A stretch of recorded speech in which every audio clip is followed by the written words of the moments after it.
وعلیکم السلام ورحمۃ اللہ۔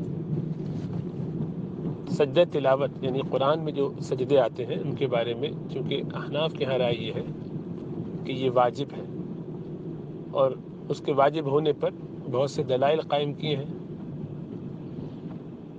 تو اب پچھلے جتنے سجدہ ہائے تلاوت تھے اور جو کر نہ پائے یا کم علمی کی وجہ سے یا توجہ نہ ہونے کی وجہ سے، تو وہ سب واجب ہونے کی وجہ سے ذمے میں ہی رہیں گے، یعنی وہ ادا کرنے ہوں گے۔ تو اس کا ترتیب کچھ اس طرح سے اگر کر لیا جائے کہ ہر روز عشاء کی نماز کے بعد سونے سے پہلے یا دن میں کوئی بھی وقت ایسا ہو تو روزانہ کے حساب سے 15 سجدے کر لیے جائیں۔ 15 اس لیے کہ قرآن میں 14 سجدے ہیں اور ایک سجدہ اختلافی ہے امام شافعی اور امام ابو حنیفہ رحمہم اللہ کے درمیان، کہ کیا سجدہ یہاں ہے سورہ صاد میں یا سورہ حج میں دوسرا سجدہ ہے۔ اس بنیاد پر یہ 15 سجدے ہیں، دونوں کے نزدیک 14 بنتے ہیں، اور باقی امت کے نزدیک بھی تھوڑا بہت ان میں ہلکا سا فرق ہے۔ تو زیادہ سے زیادہ 15 سجدے ہیں۔ تو اگر 15 سجدے روزانہ کر لیے جائیں تو اس میں طریقہ یہی کہ اللہ اکبر کہہ کے وضو کی حالت میں قبلہ رو، مصلی اگر بچھاؤ تو اسی پہ ایک سجدہ کیا، بس اٹھے اللہ اکبر کہہ کے سجدے میں گئے، اٹھے پھر اللہ اکبر، پھر اللہ اکبر، اٹھتے رہیں اور سجدہ کرتے رہیں۔ اسی طرح جب 15 ہو جائے تو آخر میں اٹھ جائیے۔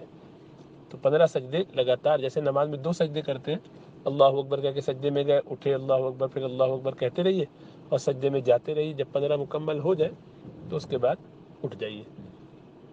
تو اس طرح روزانہ سجدہ 15 کر لیں گے تو ایک قرآن کا جو ہے حصہ ہو جائے گا۔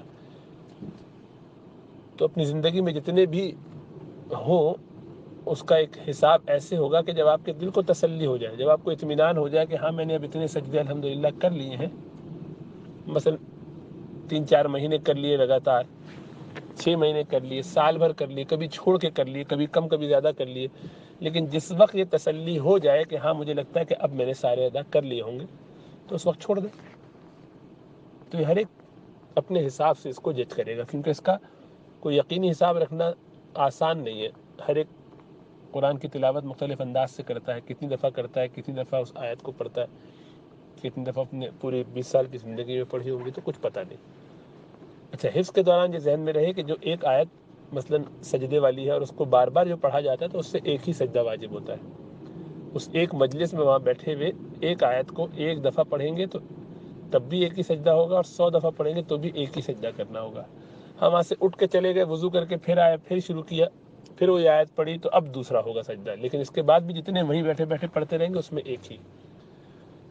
اسی طریقے سے اگر استاد نے پڑھ دیا آیت سجدہ یا کسی شاگرد نے، کسی اور دوست نے، ساتھی نے، تو وہ سن کے بھی ایک دفعہ سجدہ کرنا ہوگا۔ اس کے علاوہ وہ بھی 10 دفعہ پڑھتا رہے تو بھی اس سے ایک ہی سجدہ رہتا ہے۔ تو اس لیے سجدوں کا حساب اندازہ ذہن میں رکھ لے اور روزانہ کرتے رہیے۔ 15 نہ ہو سکے تو جتنے ہو جائے، ایک حساب اپنا رکھ لیجئے، اور جب ذہن میں اطمینان ہو جائے کہ یار سال بھر سے میں ماشاءاللہ 15 سجدے کا معمول چلا رہا ہوں یا چلا رہی ہوں، اب مجھے امید ہے کہ اس سے ہو گیا ہوگا مکمل، جتنے میرے سجدے تھے وہ سارے ان کا نصاب، ان کی ساری قضا ہو گئی ہوگی، تو بس اس کے بعد چھوڑ دیں۔ تو جس کو جس وقت اطمینان ہو جائے وہ اس وقت چھوڑ دیں۔